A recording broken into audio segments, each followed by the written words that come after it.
it comes to training your body properly, there's a lot of do's, but also there's a lot of don'ts. Now, luckily for you in this video, I'm gonna have everything broken down in terms of helping you when it comes to getting the most bang for your buck when it comes to working out. Now, before we dive into those tips, let me first explain this. I'm a fat loss coach. That's what we focus on with our members at Heartletics, is helping them lose body fat. But why is it that we also focus on building muscle?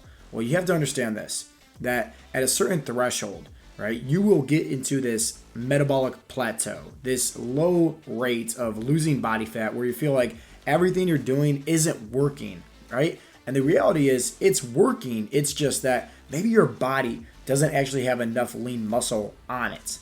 Hear me out. So if, let's just say you are at, a sticking point, maybe it's 20% body fat and you're trying to get even lower to, let's say, 15% body fat, and you're focusing on your steps, you're focusing on, obviously working out and everything like that. You're focusing on your macros. You're focusing on the recovery aspect, the hydration, everything like that. You're probably wondering yourself, what gives? Why is the body fat not coming off of me? Well, I want you to just flip the switch and think about things differently. Where when you hit that certain threshold, and it's been like that for several weeks, maybe even months, where it's like, man, I'm just hitting this sticking point. Switch things up just a tad. And focus now, right, on the direction of, okay, hey, how can I actually put on some muscle? Because the reality is like this. When you're putting on muscle, don't think about it being like the big, the bulky, the bodybuilders or anything like that. No, the only time you're actually putting on like that size of mass is if you're taking either anabolic steroids or you're in this huge calorie surplus. You can still develop more lean muscle tissue, even, eating at your calorie maintenance, or let's say even a calorie deficit when it comes to losing body fat.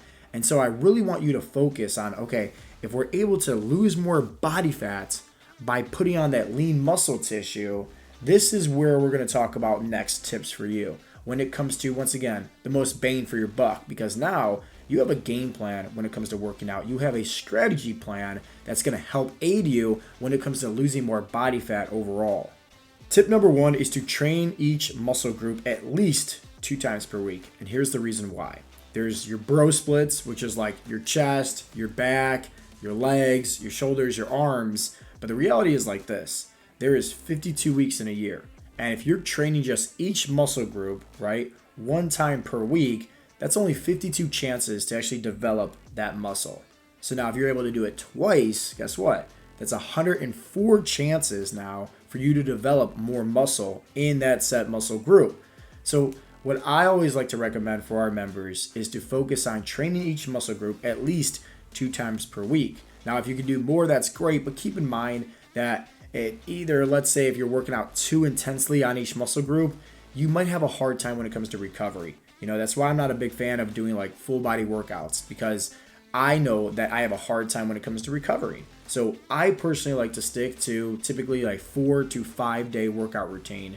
And personally, my favorite is a 4-day split, where it's typically push, pull, rest, doing some active, recovery in the mix, maybe some abs, accessory work, and then back to push, pull. I like that. My body likes that. It's fun. It's engaging. And I stick with it long term. I can be more consistent with it. And that leads us to tip number 2, which is follow a plan that is enjoyable. You just heard me say that I'm not a big fan of full body workouts. Now, if you are, that's great. Kudos to you. I'm just saying, for me, I have a hard time when it comes to recovering. I feel sore constantly. I'm not a big fan of it personally. I am a big fan of push-pull routines. I like that a lot. I like having this, break of going really hard for my workouts, Monday and Tuesday, and then Wednesday, like I said, doing some active form of recovery or just, abs, and then going back hard into the gym, right, on Thursday and Friday. I like that. It's fun, it's engaging, it's enjoyable, and most importantly, I can stick with it. The last thing that you want to do is follow a workout routine that is like, it's beating you up constantly. You're not actually enjoying the workouts. It's not fun, because at the end of the day, that's not going to be, leading to long-term success. It's going to be a lot easier for you to fall off the wagon and not even stick with those workouts because they're not even enjoyable. The third tip is to focus on progressive overload. And I'm going to spend probably the majority of this video talking specifically about that, because there's so many different variations, and at the end of the day, I want you to get a good, clear understanding of what progressive overload actually is. One of the best ways to focus on progressive overload is by increasing the amount of weight that you're using. But hear me out. If let's just say, you're instantly adding, let's say 5 or 10 pounds every single time you're bench pressing, eventually you're going to hit a stall. You don't see anybody, bench pressing 1,000+ pounds because they've been doing it every single week since they were 16 years old. It doesn't work that way, but try your best to focus on lifting heavier weights, because guess what? That's going to tax the muscles, okay? But the next form is, because remember, you're going to hit that certain stall where you probably can't increase the weight anymore. So what can you do? You can increase the amount of volume that you're using. And so maybe that's either doing more reps. So let's say you get stuck at, 8 reps of 225 pounds for the bench press. Well, maybe the next time you do that, try to go for 9 reps. That's a form of progression, because based on what you did the following time, you only did 8 reps. So keep in mind, right? It's any form of progression, okay?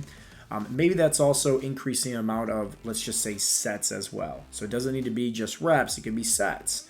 These are all different types, right? So either increasing the weights, increasing the amount of volume when it comes to reps and sets, but also you can decrease the amount of time in between each set. So let's say if you're typically resting 60 seconds, which is a good time frame in between each set, maybe you cut that down to 45 seconds, or maybe you cut that down to 30 seconds, and you're able to still stick within, let's say, your proper set and rep range, right? But you're just decreasing the amount of rest.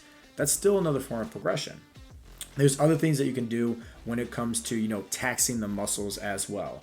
There's things like drop sets and supersets, and all that means is, if, for example, we'll talk about supersets, you're just mixing 2 different exercises together. It could be muscle groups that are in the same household, so to speak. So if, let's just say, you're sticking with that, barbell bench press, and then immediately when you get done, drop down the floor, do some push-ups, or grab some dumbbells and do some dumbbell flies. Once again, it's a superset. You're mixing and matching, or you can do that with, another muscle group as well. These could also condense your workouts and make them a lot shorter and effective, and that's typically the way that I like to train personally. There's also drop sets in the mix as well. I'm a big fan of drop sets, and that's if, let's say, we'll go right back to, let's just say, the barbell bench press, because we're already talking about it. You were doing 225 pounds, and you got 8 reps on there, and let's say you really want to get to 15 reps. That is the max number for, let's say, your set for that day, So you really want to get to 15 reps, but you just stuck at that 225 and it's 8 reps. And you're like, I can't do anymore. Well, all you have to do is just, load back on, that bar onto the rack, slide off some of the plates, and just finish off with a drop set. And whatever comfortable for you. Maybe that's taking off, a big portion of the weight. Maybe that's taking off just a little push on the weight, but you want to make sure that you're pushing yourself, obviously. But another form of, like I said, of taxing the muscle could be either supersets, or it could be drop sets, where you're dropping the weights and you're continuing to finish on, for either when you're completely taxed, as many reps as possible, or sticking with, that rep range that you have set for that workout. One of the biggest tips that I can share with you that works great for me is making sure that my intensity is there. And that leads us to tip number 4, is making sure that you have the right intensity for your workouts. Hear me out. If you're, let's say, just going through the motions, you're sticking with the same weights, the same rep ranges, you're never switching things up, you're never trying to make things harder for yourself, you're going to get stuck, right? Albert Einstein said it best: the definition of insanity is doing the same things over and over again and expecting different results. So it's like, you want to make sure that when you actually show up for your workouts, show up. Don't be on your phone, don't be texting, don't be on social media. Actually show up and treat it as if it was the last time that you were ever going to get a workout in. Have that intensity. I'm not saying that you need to go for, a PR every single time, or, destroy, your muscle groups, but you want to make sure that obviously you're taking this pretty seriously. You're not just going through the motions and, once again, sticking with the same reps, sticking with the same weights. Doesn't work that way. If you go on Google and you type in RPE scale, reps per exertion, you're going to see pretty much from a 0 to a 10. 10 being the max, you can barely do 1 rep, and 0 being effortless. You can do 1,000 reps, you're not even breaking a sweat. What I recommend is stick between that 7 and 9 RPE range. That's going to make sure that your intensity is really good. You should be breaking a sweat, you should be huffing and puffing a little bit during your workouts. Because once again, there should be a clear sign that you're pushing yourself. You could not be pushing yourself at all, but at the end of the day, you're kind of just going through the motions. And like I said, you're not going to get the most bang for your buck if you do that. The last and final tip is probably the most important, and that is to make sure that you're focusing on recovery. So what is recovery? Well, recovery is listening to your body, meaning that, hey, if you feel like you got hit by a truck and you can barely move, it's probably not best to, show up to the gym and do a full leg day, and crush yourself even more. It's like spend some time, focus on that recovery. And that could be a bunch of different variations, actually. Just like how progressive overload, there's different variations. Recovery, there's different variations. Drinking plenty of water, that's recovery. Your body's over 70% water anyways. You need water to lose body fat. Muscles need water, right? Like your metabolism, right, aids and works 10 times better when you're able to, properly hydrate yourself. So keep that in mind. Sticking with the proper macronutrients for your body type, that's a big form when it comes to recovery. I'm a big fan, right? And we coach and teach our members about this as well when it comes to making sure carbohydrates are used to fuel, right, your body and restore that muscle glycogen. And at the end of the day, like if you're somebody that is not eating properly and you don't know how to eat properly, you don't have that basic knowledge, right, of doing that, you're probably not recovering, to actually aid when it comes to building muscle. Because keep this in mind, when you're showing up to the gym, you're tearing the muscles down. Like you are not actually making the muscles bigger. They actually come through the recovery portion. And that's why I said that, tip number 5, the recovery is the most important part to all of this. Because at the end of the day, you're literally tearing down the muscles. But when it comes to, proper recovery, hydration, sleep, right, stress management, nutrition, that's how you're actually building, right, the muscles. So just keep that in mind. And speaking about sleep and recovery, that's huge. I can't say it enough. Stress management, it's so important. You need to make sure that you keep in that stress very, very low as much as possible. There could be stress when it comes to, let's say, having an injury, being sick, stress with finances, stress with, maybe your house or let's say, your occupation, anything like that. Anything, honestly. And here's the reality, right? Like stress is the number one killer for everybody and everything. That's the truth. So when you are underneath all this stress, you are spiking your cortisol levels. When your cortisol levels are elevated, your body is underneath, like I like to say, scarcity mode.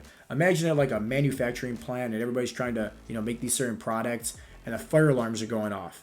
Everybody rushes outside the door. So what does that mean? Production stops. So for your body type, hey, production stops when it comes to, being healthy and losing body fat and building that lean muscle because you're underneath all this stress.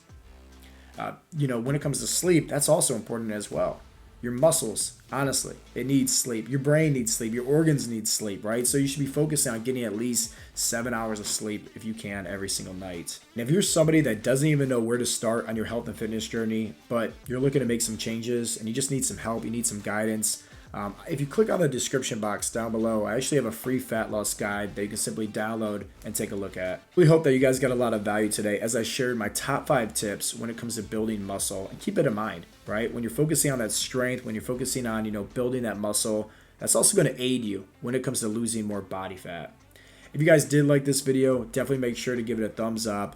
Leave a comment down below letting me know your biggest takeaway. And if you have not yet already subscribed to my YouTube channel, I would greatly appreciate that if you did.